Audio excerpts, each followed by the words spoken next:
وبركاته. الحمد لله وكفى وسلام على عباده الذين اصطفى.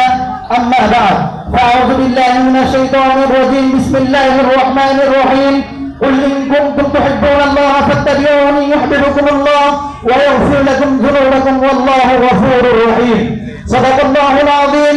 وقال رسول الله صلى الله عليه وسلم قل إن كنتم وقال رسول الله صلى الله عليه وسلم لا يؤمن أحدكم حتى أكون أحب إليه من والده وولده والناس أجمعين أو كما قال عليه الصلاة والسلام.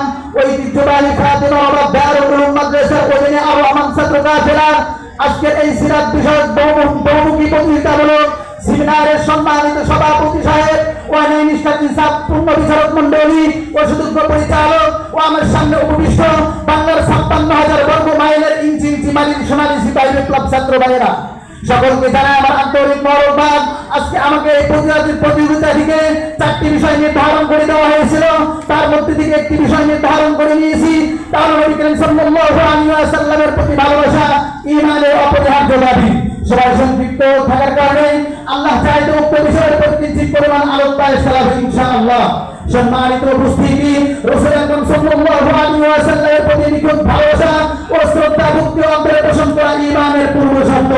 আল্লাহ তাআলার ভালোবাসা পাওয়ার একটি নির্ভরযোগ্য মাধ্যম বলার অপেক্ষা রাখিলাম। আর ভালোবাসার নিদর্শন হলো নবী করিম সাল্লাল্লাহু আলাইহি ওয়াসাল্লাম।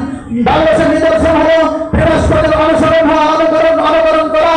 সেই হিসাবে নবী করিম সাল্লাল্লাহু আলাইহি ওয়াসাল্লামের সুন্নাত এবং আদর্শ বাস্তবায়নে হবে নবী করিম সাল্লাল্লাহু আলাইহি ওয়াসাল্লামের ভালোবাসার পরিচয়। সম্মানিত উপস্থিতি, আজ রাসূল সাল্লাল্লাহু আলাইহি ওয়াসাল্লাম আমাদের মাঝে নেই। আজ আমাদের মাঝে রাসূল সাল্লাল্লাহু আলাইহি ওয়াসাল্লাম নেই। হয়তোবা আমরা বঞ্চিত তার দর্শন ও সান্নিধ্য লাভ থেকে। তাই নবী করিম সাল্লাল্লাহু আলাইহি ওয়াসাল্লাম তিনি তার অনুপস্থিতিতে আমাদের জন্য দুইটি জিনিস থেকে গিয়েছেন, তিনার সুন্নাহ এবং আদর্শ। তিনার সুন্নাহ এবং আদর্শকে বাস্তবায়ন করলেই হবে নবী করিম সাল্লাল্লাহু আলাইহি ওয়াসাল্লামের ভালোবাসার দাবিদার।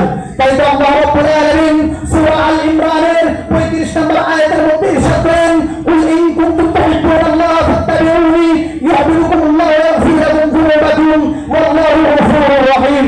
আল্লাহ তাআলা বলেন, ও নবী, আপনি বলে দিন যে আমাকে মহব্বত করতে চাই সে যেন আপনার অনুসরণ করে, আর যে আপনার অনুসরণ করলো সে আমাকে মহব্বত করলো, আর যে আমাকে মহব্বত করলো আমি আল্লাহ রাব্বুল আলামিন তার জীবনের সমস্ত গুনাহগুলোকে মাফ করে দেই এবং কি আমি আল্লাহ রাব্বুল আলামিন ক্ষমাশীল।